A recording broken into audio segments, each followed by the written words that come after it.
ভাল লাগিছেনে এটি ডাঙৰকৈ হাত চাপৰি হ'ব লাগে খুব ধুনীয়া মিকিৰ গাঁৱৰ ৰাইজ খুব ধুনীয়া সঁচাকৈয়ে অলপ বিশৃংখল হৈছিলে কিন্তু মই যে কথাখিনি ক'লোঁ আমি মানৱ শ্ৰেষ্ঠ জাতি আচলতে হয় সঁচাকৈ মোৰ ভাল লাগিছে আৰু মই গৌৰৱ কৰিছোঁ আজি আপোনালোকৰ মাজলৈ আহি ইমানখিনি দৰ্শক হোৱাৰ পিছত একো বিশৃংখল নোহোৱাকৈ সুন্দৰকৈ উপভোগ কৰিছে তাৰ কাৰণে মই আপোনালোকক মোৰ ফালৰ পৰা অশেষ অশেষ ধন্যবাদ জ্ঞাপন কৰিছোঁ এয়াই হৈছে আমাৰ মানৱতাৰ চিন এয়াই হ'লে আমাৰ মানৱ জাতি মানৱ কৰি থাকিলেই নহ'ব আমি শ্ৰেষ্ঠ জাতি বুলি ক'লেই নহ'ব আমাৰ ভিতৰত মগজু জ্ঞান আৰু আমাৰ বিবেক বিবেচনা থাকিব লাগিব সেয়েহে খুব ভাল লাগিছে এতিয়া কথা হৈছে কি আজি আমি যিমান মানুহ আছোঁ ইয়াত আমি বহুত হয়তো হাজাৰো হ'ব পাৰে ন কিন্তু এই মানুহবিলাক আমি যিমান আছোঁ ইয়াত আমি এদিন কোনো নাথাকোঁ কিন্তু আমি পৰকাল আমি শিপুৰিলৈ যাব লাগিব অৰ্থাৎ কবৰৰ বুকুলৈ যাব লাগিব হিন্দু ভাইহঁতক জ্বলাব আৰু মুছলমানক গাঢ়িব আমি মৃত্যুবৰণ কৰিবই লাগিব যিদিনা এটা কেঁচুৱাই মাকৰ পেটৰ পৰা প্ৰসৱ লয়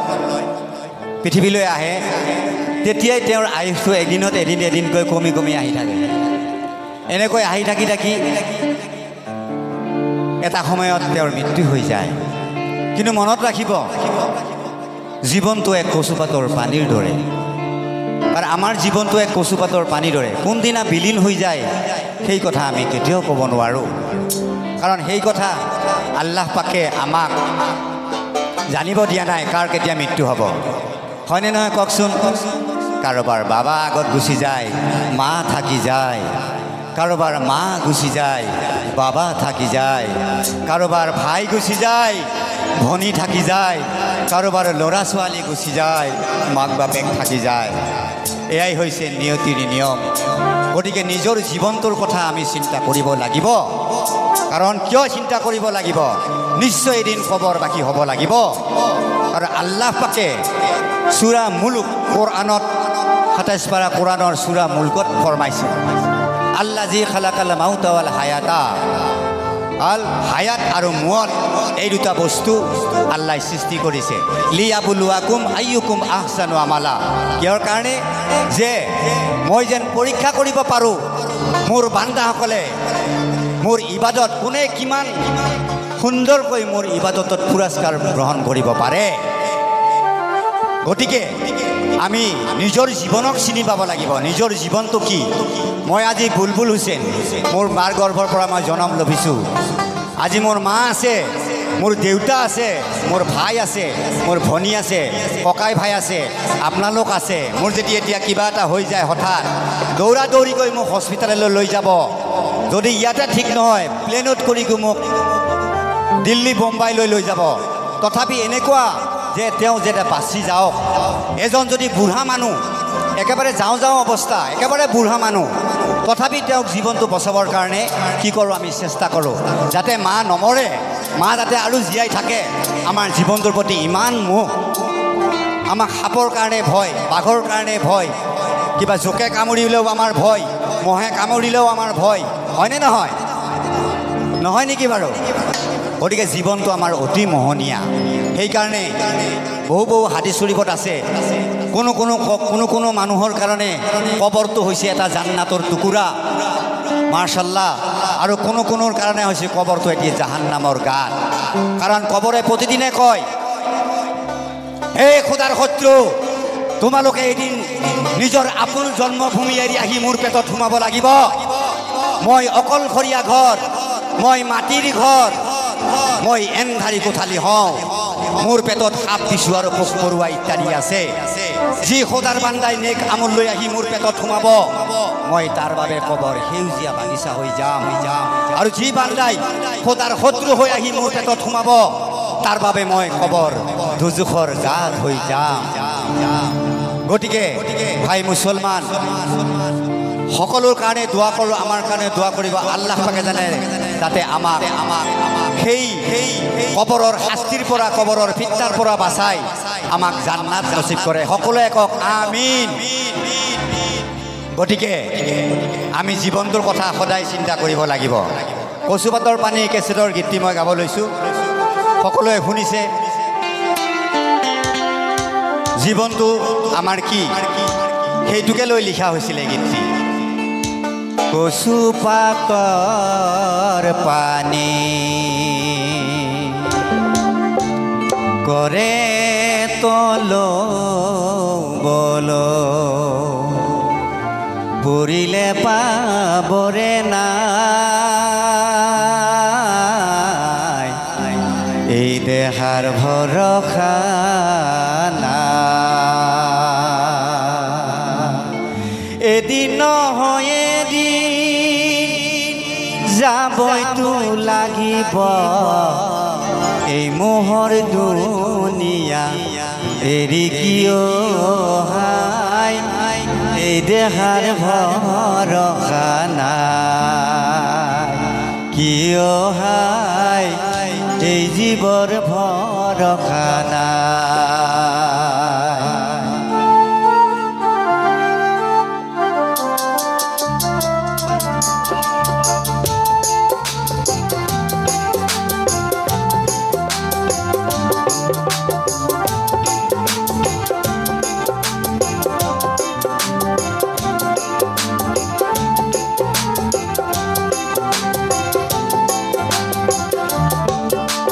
কচুৰ পাতৰ পানী কৰে তলো বলো কচুৰ পাতৰ পানী কৰে তলো বলো পৰিলে পাবৰে নাই এই দেহাৰ ভৰসা নাই। এদিন নহয় এদিন যাবইতো লাগিব এদিন নহয় এদিন যাবইতো লাগিব এই মোহৰ দুনিয়া এৰি কিয় হাই এই জীৱৰ ভৰসা নাই।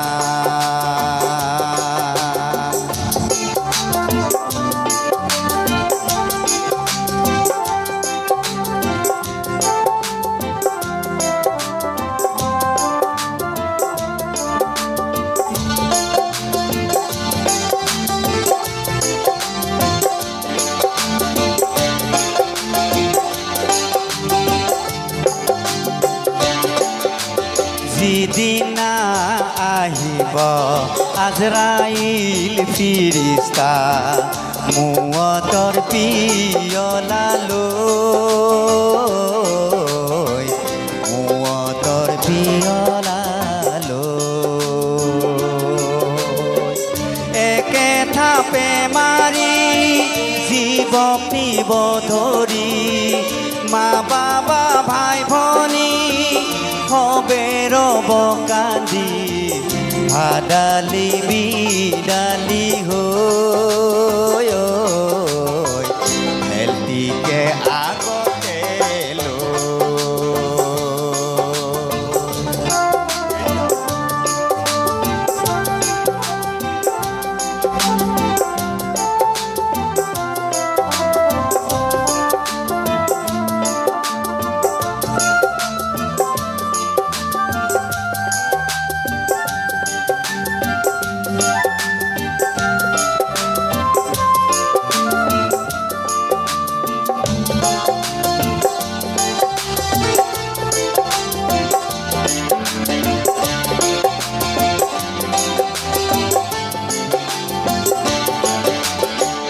চাৰি ভাইয়ে মিলি নিব কান্ধে কৰি এধাৰি কবৰলৈ কোন যাব সাৰথি পথালিয়ে মাৰি দীঘলে দুমাৰি বাঁহৰ কামি পাৰি দিব মাটি জাপি অকলে আহিব থৈ কোন যাব সাৰথি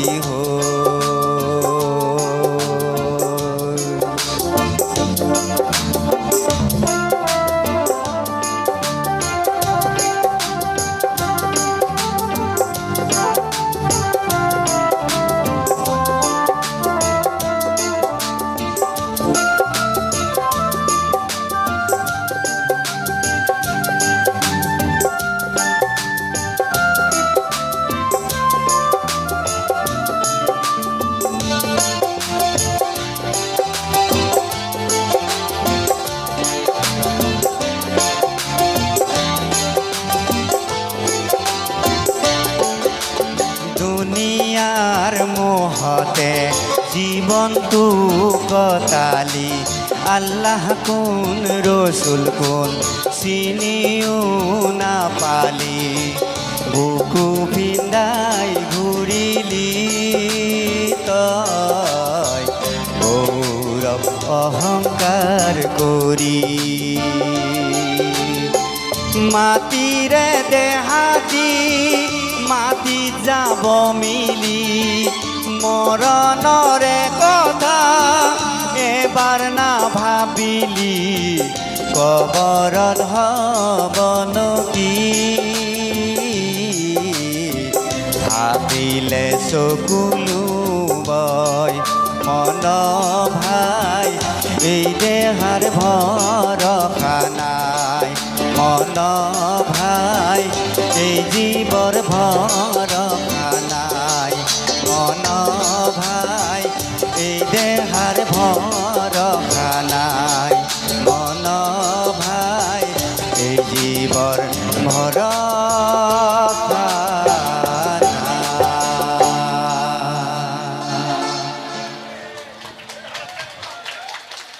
খুব ভাল লাগিছে এটা কাৰণতে আপোনালোকে বৰ সুন্দৰকৈ উপভোগ কৰিছে শুনিছে ধুনীয়াকৈ তাৰ কাৰণে ভাল লাগিছে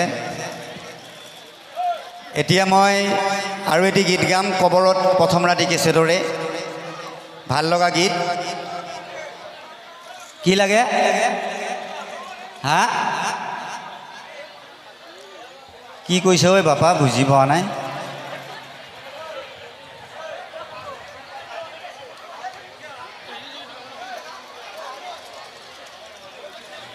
কবৰৰ বিষয়ে দুই এষাৰ মই ক'লোঁ আপোনালোকে নিশ্চয় শুনিছে জোনাকসকলৰ মুখৰ পৰা বা আলিমসকলৰ মুখৰ পৰা কবৰত প্ৰথম ৰাতি কেছেটৰ এটা গীত মই গাম মোৰ অতিকৈ প্ৰিয় কাৰণ পৃথিৱীত মাৰ নিচিনা মিঠা ফল মাৰ নিচিনা মিঠা বস্তু আৰু একো নাই সকলো মৰি গ'লে পাব কিন্তু মা মৰি গ'লে আৰু মা বুলি মা শব্দটো হেৰাই যাব চাওক আজি যদি এজন মানুহৰ মৃত্যু হৈ যায় ঘৰত সেই মানুহজনক মৃত্যু হোৱাৰ লগে লগে কন্দা কটা হুলস্থুলখন হৈ যায় চিৰ বিদায় দিওঁ এবাৰ মুখখনলৈ চাই ধোৱা এটা মাগি এটা তছলিম কৰি আমি চিৰ বিদায় দি দিওঁ তাৰপিছত দুখে সুখে আমি 4 দিন পাৰ কৰাই চাহাৰাম পালন কৰোঁ অলপ শুনিব দেই বেছি বিশৃংখল নকৰিব আমি চাহাৰাম পালোঁ তাৰপিছত কি কৰোঁ সেইজন ঘৰৰ সেই সদস্যবিলাকে যদি কোনোদিন নামাজ পঢ়া নাছিল মানুহজন মৰ্দাজন যাৰ ঘৰত ঢুকালে সেইকেইটা দিন সেই ঘৰৰ মানুহখিনি তামাম মছজিদত অহা যোৱা কৰে কৰে নকৰে মছজিদত খুব যায় ফজৰ নামাজত আগতে যায় বহি থাকে যেতিয়া 4 দিন পাৰ হৈ যায় চাহাৰামটো পাৰ হৈ যায়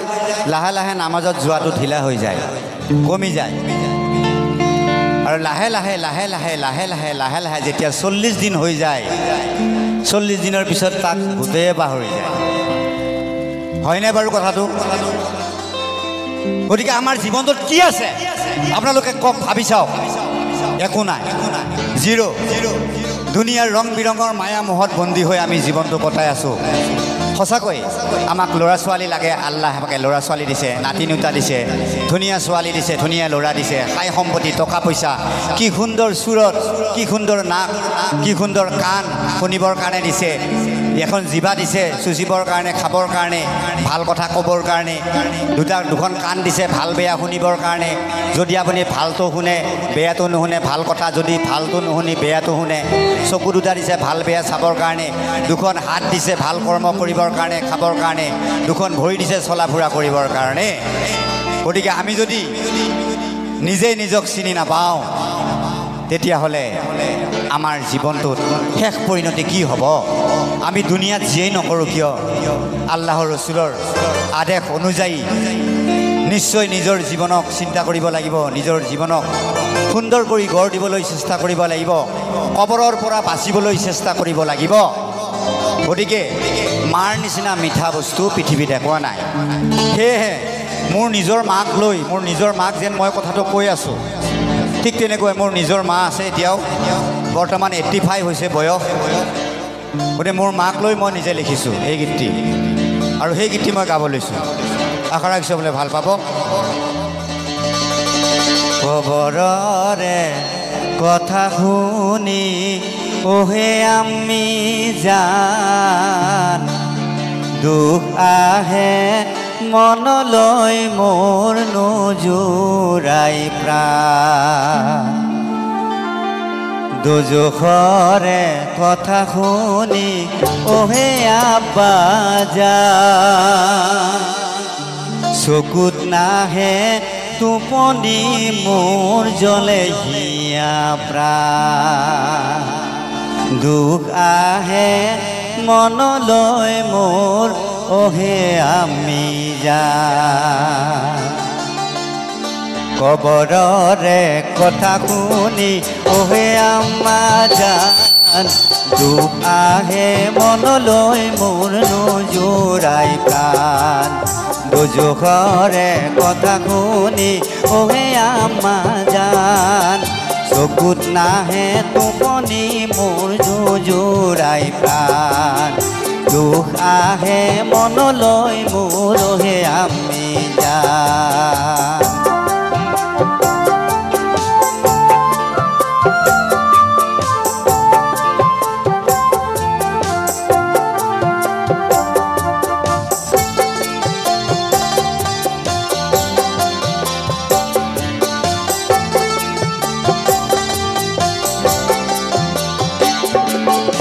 নাজানো মা কোনদিনা কবৰলৈ যাম নাজানো মা দুনিয়াত মই আৰু কেইদিন পাম নাজানো মা দুনিয়াত মই আৰু কেইদিন পাম নাজানো মা কোনদিনা কবৰলৈ যাম দুনিয়াতে থাকি আম্মা হলো গুনেগাৰী দুজখৰে জুয়া বা সহিম কেনে কৰি দুজখৰে জুয়া বা সহিম কেনে কৰি খবৰৰে কথা শুনি ওহে আম্মা জান দুখ আহে মনলৈ মোৰ নোজোৰাই প্ৰাণ চকুত নাহে টোপনি মোৰ ওহে আমি জান